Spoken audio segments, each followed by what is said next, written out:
My name is Michael Storms. That's my name before I became Muslim. I was born in Halifax, Nova Scotia, and I'm 27 years old. My name after I became Muslim is Muhammad Islam.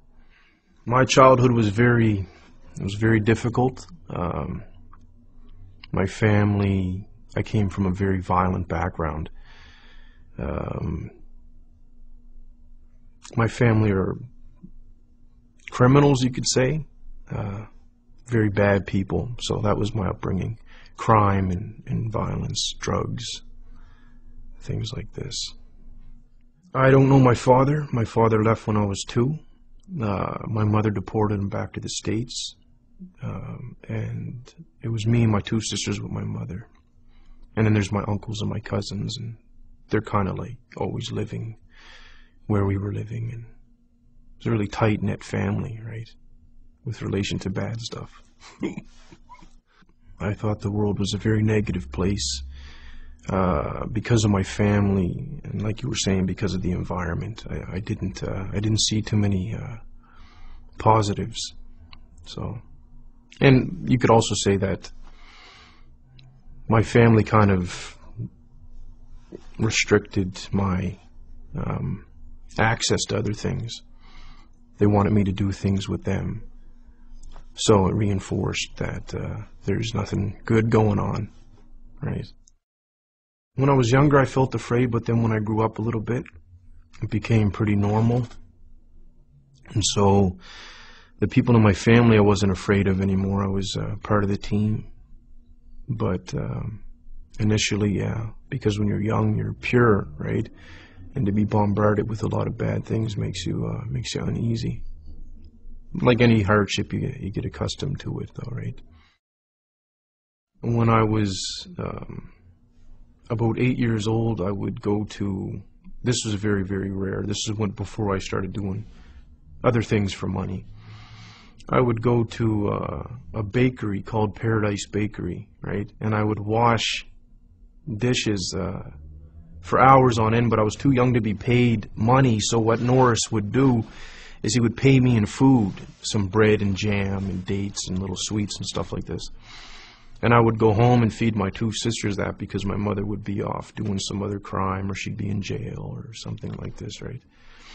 Or I'd be out all night collecting recyclables so I can come home and feed my sisters in the morning. When you see that you haven't eaten for a couple days, you know, and there's nothing, so you have to try to do something to feed yourself and feed your family, right? So my other family wouldn't really take care of us. I started my little career when I was 14, you could say. And I was never close enough with too many people to say that I had friends that I could call on. I never really trusted anybody. And school wasn't for me. I never finished school. I didn't have time for it. It didn't appeal as much as what I was doing appealed at the time. I would rob, steal a lot of things, and assault people, things like that. I was never alone, but I felt lonely, right? So I felt like there was like a void, something missing. I don't even like recalling the past, but it's okay for the interview, right? So a lot of the crimes that I would do just for the sake of wanting to do it, boredom. The payoff was like a bonus, but if I wanted, like, for example, steal a car because I didn't want to walk somewhere, I would just take somebody's car. When I was young, I lost all concern for people's feelings and whatnot. The way that I grew up, I felt no one's concerned for my feelings. So if I hurt somebody, I don't care about what they think or feel, or, you know, I didn't care at the time at all.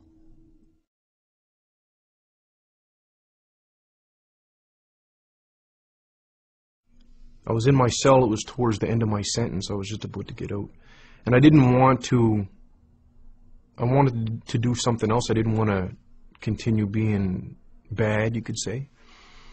And so the way that I started to ask questions when I was by myself was along the lines of, I don't know if there's a God or if you exist, or I could be talking to myself for all I know. I don't know why I'm alive. Things like this. But if there's a reason why I'm alive, or if I'm not talking to myself and there is a real creator, as people would call it, can you show me why I'm alive? And then I would just talk and say, for example, I stressed the point that I needed it to be shown to me because I didn't trust anybody, let alone somebody telling me about God, right? I had a brother named Ahmed talk to me about Islam initially, but again, he told me, so I didn't believe him. And he would mention things like heaven and hell, and I didn't believe what he was saying until I had a dream of both the places. And even then I was being resistant. I was like, maybe that was a fluke and this and that, right?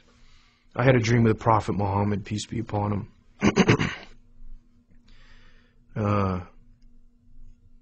So things happened to me when I was awake and when I was asleep. And a lot of it happened to me in a very small amount of time. As soon as Ahmed started talking to me about Islam, I didn't believe him.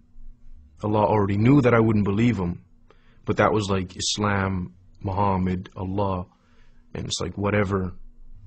And then these things started happening. And then I recalled what I asked for when I was in jail for things to happen to me, so I can't deny it, right?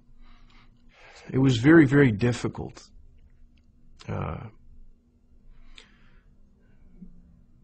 Doing what somebody else wanted you to do. It was so difficult for me, right? Even God. I struggle with it even today. It was very, very, very difficult. And I went to the masjid and I sat down and actually I sat down I was on my knees and just sitting back like people do when they're finished for the prayer. And I just started crying, right? And I was crying and crying and crying and crying and crying and drooling. I couldn't control myself, right?